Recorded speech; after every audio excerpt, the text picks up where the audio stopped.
उत्तराखंड सर्व सनातन महाकुंभ में आपका स्वागत है। महाकुंभ 2025 के दौरान संगम नगरी प्रयागराज में एक अलग ही नजारा देखने को मिल रहा है। तमाम चौराहे पूरी तरीके से सज धज कर तैयार हैं। यहाँ की गलियों और चौराहों को भी ऐसा रूप दिया गया है जिससे माहौल पूरी तरीके से भक्तिमय नजर आ रहा है।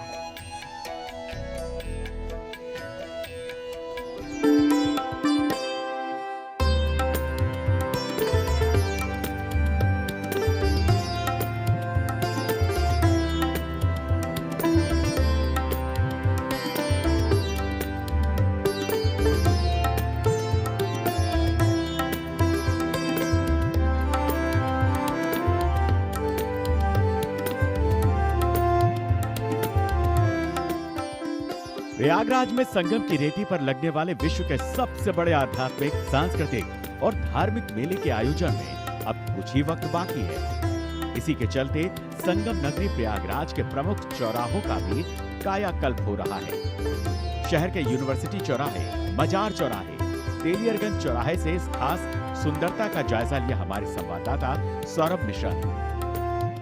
महाकुंभ 2025 को लेकर अगर हम प्रमुख चौराहों की बात करें तो प्रमुख चौराहों में से अपट्रॉन चौराहा भी एक चौराहा होता है और यहाँ से भी श्रद्धालु लगभग लाखों की संख्या में निकलते हैं। क्योंकि अगर 4 शाही स्नानों की हम बात करें तो शाही स्नान में सबसे ज्यादा श्रद्धालु प्रयागराज की धरती पर संगम में डुबकी लगाने के लिए पहुंचते हैं। और इस बार अगर हम चौराहों की बात करें तो इस बार चौराहों को श्रद्धालुओं के लिए खास तौर से सजाया जा रहा है और हर चौराहे अपने अलग अलग उद्देश्यों से बनाए गए हैं। अभी तक हमने आपको 4 चौराहों की झलक दिखाई है जिसमें हर चौराहा अपने में कुछ बातें कह रहा है और इसी वक्त अब हम अपट्रॉन चौराहे से आपको कुछ अपट्रॉन चौराहे की झलकियां भी दिखाएंगे। तस्वीरों में आप देखिए कि किस तरह से यहाँ पर ये तस्वीरें आपको ये बयां कर रही हैं कि किस तरह से संगम आरती करते हुए एक भक्त है वो संगम की आरती करते हुए वो अपने आप को दर्शा रहा है। यानी कि इस चौराहे का प्रमुख उद्देश्य है कि संगम में किस तरह से श्रद्धालु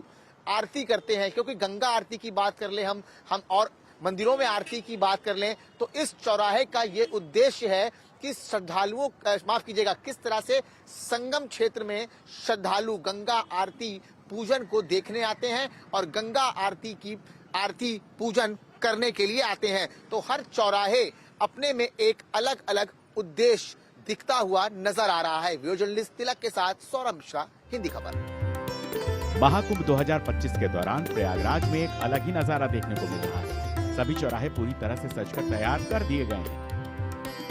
संगम नगरी की गलियों और चौराहों को भी ऐसा रूप दिया गया है जिससे माहौल पूरी तरह से भक्तिमय नजर आए। विश्व के सबसे बड़े धार्मिक, आध्यात्मिक और सांस्कृतिक धरोहर का महापर्व यानी कि महाकुंभ 2025 लगने में अब कुछ ही समय शेष बाकी हैं और तैयारियां भी लगभग पूरी हो चुकी हैं। लेकिन अगर हम बात करें प्रयागराज के 10 प्रमुख चौराहों की तो प्रयागराज का जो 10 प्रमुख चौराहों में से एक मजार चौराहा होता है और जो कि अगर पहले हम आपको उस रास्ते की भी तस्वीर दिखाएंगे कि ये रास्ता जो है वो सीधा मेला क्षेत्र की ओर प्रवेश करता है। क्योंकि जब यहाँ से लाखों की संख्या में श्रद्धालु गुजरेंगे तो हर चौराहा अपने में कुछ ना कुछ चीजें बयां कर रहा है। और तस्वीरें देखिए, इस चौराहे का मतलब बनाने का ये उद्देश्य है कि हमारी जो भारतीय संस्कृति जो संगीत गायन है उसको लोग बिल्कुल भी ना भूलें। हम आपको अंदर भी ले चलेंगे और बताएंगे कि आखिर इस चौराहा बनाने का उद्देश्य क्या है। क्योंकि अगर हम बात करें, देखिए भारत में अगर भारतीय संस्कृति के हम अगर बात करें तो भारतीय संस्कृति में संगीत का भी एक होना बहुत जरूरी है। और संगीत की दुनिया में बहुत से ऐसे रत्न हैं जिन्होंने देश का नाम रोशन किया है। तो इस मूर्ति को बनाने का यही उद्देश्य है कि भारतीय संगीतकारों को दर्शाती है जो भारत की समृद्ध सांस्कृतिक विरासत और विविध भारतीय संगीतों की सामूहिक शक्ति का उत्सव मनाती हुई ये तस्वीरें आपको नजर आएंगी। यानी कि प्रमुख चौराहों में की अगर हम बात करें तो प्रमुख चौराहों में 10 चौराहों में ये भी एक चौराहा बहुत खास माना जाता है और यहाँ पर 24 घंटे आपको लोग आते जाते हुए दिखेंगे। तो कुल मिलाकर अगर हम प्रमुख चौराहों की बात करें तो प्रमुख चौराहों में मजार चौराहे का भी नाम आता है और ये वही रास्ता है जो सीधे संगम क्षेत्र को जोड़ता है। क्योंकि जब श्रद्धालु यहाँ से गुजरेंगे तो हर चौराहों को देखते हुए गुजरेंगे। आखिर इन चौराहों में ऐसी क्या खासियत है वो भी श्रद्धालु जानेंगे, क्योंकि यहाँ पर बोर्ड भी लगाए गए हैं कि श्रद्धालु उनके बारे में जाने कि किस चौराहे को किस उद्देश्य से बनाया गया है। जर्नलिस्ट तिलक के साथ सौरभ मिश्रा, हिंदी खबर।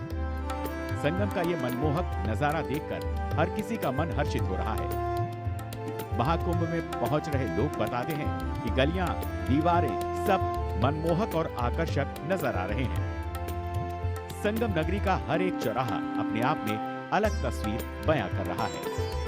हिंदी खबर आपको महाकुंभ से जुड़ी हुई हर खबर सबसे पहले दिखा रहा है, क्योंकि महाकुंभ का आयोजन 13 जनवरी से प्रयागराज में होना है, जिसके चलते प्रयागराज में अब चौराहों का भी नवीनीकरण होने लगा है और हर चौराहे अपने में कुछ ना कुछ बातें बयां कर रहे हैं। अभी हमने आपको यूनिवर्सिटी चौराहे की झलक दिखाई, उसके बाद हमने आपको मजार चौराहे की झलक दिखाई और अब हम आपको दिखा रहे हैं तेलियरगंज चौराहे की झलक। मतलब तेलियरगंज चौराहे की बात करें तो आप देख सकते हैं कि यहाँ पर इस चौराहे को पुस्तक चौराहे के नाम पर दिया गया है, यानी कि यहाँ पर पुस्तक के शेप में इस चौराहे को बनाया गया है और इस चौराहे को बनाने का उद्देश्य है कि पुस्तक यानी कि ज्ञान जो होता है वो कभी कम नहीं होता है और ज्ञान लेने के लिए पुस्तक का पढ़ना बहुत जरूरी है। यानी कि इसमें आप देख सकते हैं कि संस्कृत भाषा में लिखा हुआ है, उल्लेख किया गया है, कर्तव्य और धर्म, जीवन में अधर्म, कर्तव्यों का पालन ही धर्म है।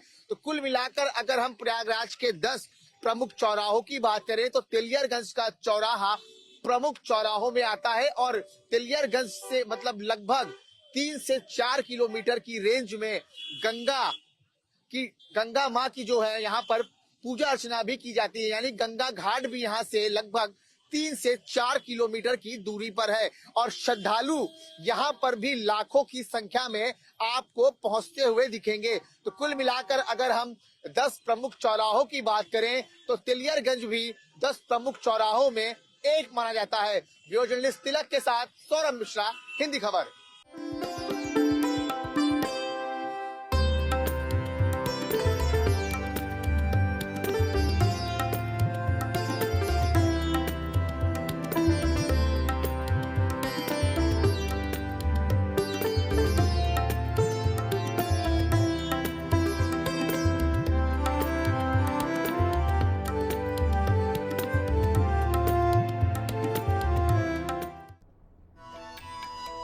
वहीं यूपी के डीजीपी प्रशांत कुमार प्रयागराज पहुंचे, जहां महाकुंभ मेले की तैयारियों को लेकर उन्होंने जायजा लिया।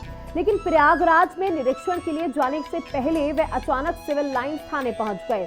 थाने का निरीक्षण करने के बाद वे महाकुंभ मेला क्षेत्र में किला घाट पर पहुंचे। थाने का निरीक्षण करने के बाद वे महाकुंभ मेला क्षेत्र में किला घाट पर पहुंचे, जहां सुरक्षा व्यवस्था की दृष्टि से उन्होंने तैयारियों का जायजा लिया और अधिकारियों को जरूरी निर्देश दिए।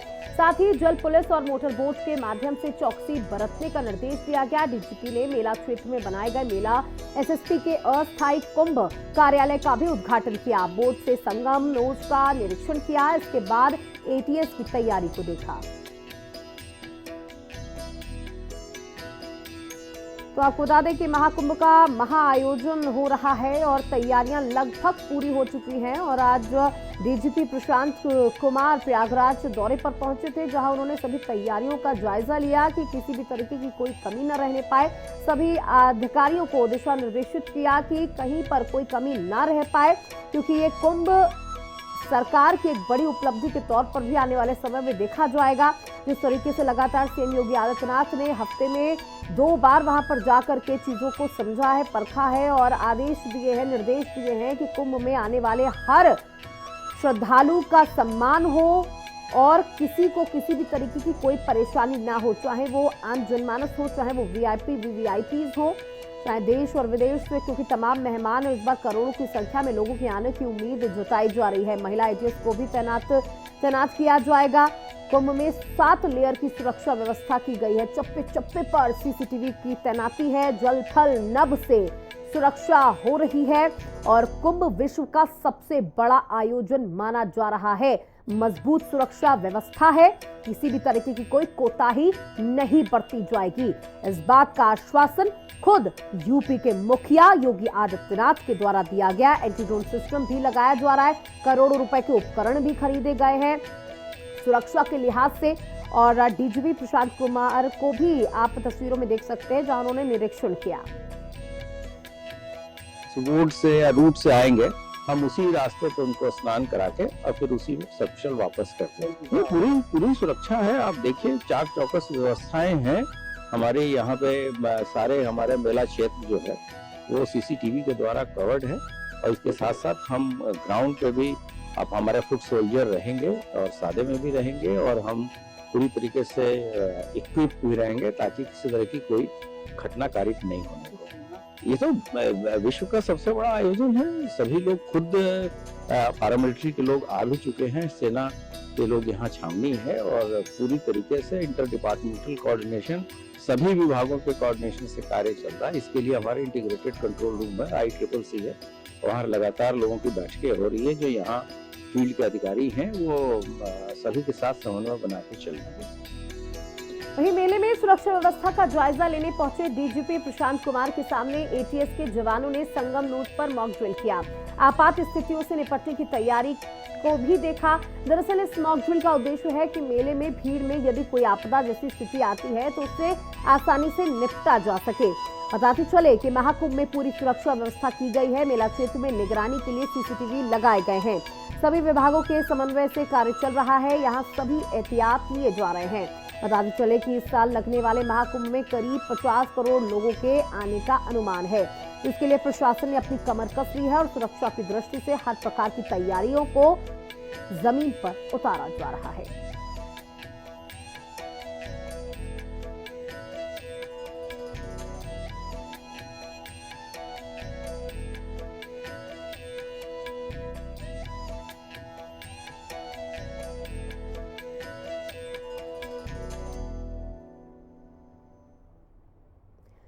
तो ये दो तस्वीरें जहां डीजीपी प्रशांत कुमार पहुंचे थे, और ये मॉक ड्रिल की तस्वीरें कि आप देख सकते हैं अगर कोई इस तरीके की आपदा आ जाती है, अचानक से कोई समस्या आ जाती है तो उससे कैसे निपटा जाएगा, इसको भी मॉक ड्रिल के माध्यम से परखने की कोशिश की गई। और दूसरी तस्वीर में आप देख सकते हैं अधिकारियों को किस तरीके से दिशा निर्देशित कर रहे हैं डीजीपी प्रशांत कुमार, और वो वाटर बोट में बैठ करके उन्होंने जायजा लिया कि किस तरीके से, क्योंकि बड़ी संख्या में कुंभ में स्नान करने के लिए लोग पहुंचेंगे और इस समय कोई ऐसी घटना ना होने पाए, इसका भी ध्यान रखा जाएगा। तो प्रयागराज में लगने वाले महाकुंभ को लेकर पूरा माहौल भक्तिमय हो चुका है। जगह जगह पर सनातन धर्म के बारे में पेंटिंग के जरिए लोगों को समझाया जा रहा है।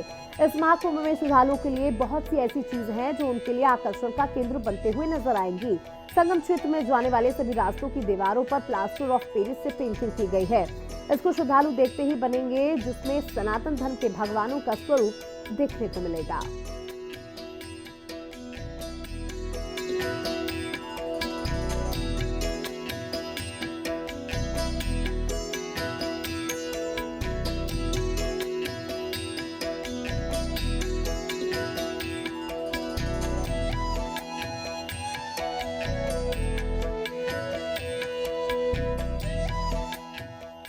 सनातन का सबसे बड़ा महापर्व महाकुंभ 2025 प्रयागराज में लगने वाला है, और उसके लिए अब तैयारियां अपने युद्ध स्तर पर भी चल रही हैं। हालांकि हम आपको बता दें कि अभी हमने आपको कुछ दिन पहले पेंट माई सिटी के जरिए दिखाया था कि किस तरह से पूरे प्रयागराज का कायाकल्प हो रहा है, लेकिन अब हम उस जगह पर पहुंच चुके हैं जहां पर प्लास्टर ऑफ पेरिस से प्रयागराज की दीवारों पर पेंटिंग बनाई जा रही है, और इससे दर्शाया जा रहा है कि सनातन धर्म क्या होता है। तस्वीरों में आप देखिए कि यहाँ पर भगवान श्री कृष्ण के अलग अलग स्वरूपों को इस पेंटिंग के जरिए दर्शाया गया है। सबसे पहले आप देखिए कि जब श्री कृष्ण भगवान जेल में पैदा हुए थे तो उनको किस तरह से उनके पिता यमुना नदी का रौद्र रूप पार करते हुए आ रहे थे, उस चित्र को यहाँ पर दर्शाया गया है। फिर माखन चोर की उपाधि जब भगवान श्री कृष्ण को मिली, वो स्वरूप दर्शाया गया है। मैया यशोदा के साथ नटखट करते हुए वो स्वरूप दर्शाया गया है, और पशुओं के प्रति किस तरह से प्रेमी हुआ करते थे भगवान श्री कृष्ण, उस स्वरूप को भी दर्शाया गया है। तो कुल मिलाकर अगर हम बात करें इस पेंटिंग की लेकर, तो इसमें लगभग पूरे स्वरूप भगवान श्री कृष्ण के दर्शाए गए हैं। यानी कि जब श्रद्धालु यहाँ से गुजरेंगे तो ये पेंटिंग श्रद्धालुओं को अपनी ओर आकर्षित करती हुई दिखेगी, क्योंकि सनातन धर्म की पहचान भी हमारी आने वाली पीढ़ी के लिए बहुत जरूरी है और इसीलिए हर सड़कों पर अलग अलग तरीके की पेंटिंग दर्शाई जा रही है। अभी हमने आपको कुछ दिन पहले महान पुरुषों की पेंटिंग दिखाई थी, भगवानों की पेंटिंग दिखाई थी, जितने भी हमारे क्रिकेटर्स हैं उनकी पेंटिंग दिखाई थी, संगीतकारों की पेंटिंग दिखाई थी, लेकिन इस वक्त हम आपको प्लास्टर ऑफ पेरिस से बनी हुई भगवान श्री कृष्ण की पेंटिंग के अलग अलग स्वरूपों को दर्शाते हुए दिखा रहे हैं। यानी कि अब प्रयागराज संगम नगरी महाकुंभ 2025 के लिए पूरी तरीके से सज धज कर तैयार हो चुकी है। वीडियो जर्नलिस्ट तिलक के साथ सौरभ मिश्रा, हिंदी खबर। वहीं केंद्रीय कानून मंत्री अर्जुन राम मेघवाल 2 दिवसीय कार्यक्रम के लिए प्रयागराज पहुंचे, जहां उन्होंने अपर महान्यायवादी शशि प्रकाश सिंह के आवास पर अधिवक्ताओं से मुलाकात की और जजों की कमी के मुद्दे पर चर्चा की। इस दौरान प्रयागराज को लेकर उन्होंने क्या कुछ कहा, सुनिए। जहाँ तक महाकुंभ का विषय हम बहुत शुभकामनाएं देते हैं। बहुत बड़ा फंक्शन, मुझे सूचना दी गई है कि करीब 45 करोड़ लोग महाकुंभ के समय स्नान करेंगे, माँ गंगा का आमचन करेंगे। इतना बड़ा फंक्शन, मुझे लगता है कि मैं तो प्रयागराज के वासी हैं उनको भी और जो मेले से जुड़े हुए, महाकुंभ के मेले से जुड़े हुए जितने भी अधिकारी, कर्मचारी, इवन हमारे सीएम साहब, योगी जी, सबको बधाई और शुभकामनाएं देना चाहता हूं कि बहुत अच्छा प्रबंध कर रहे हैं वो।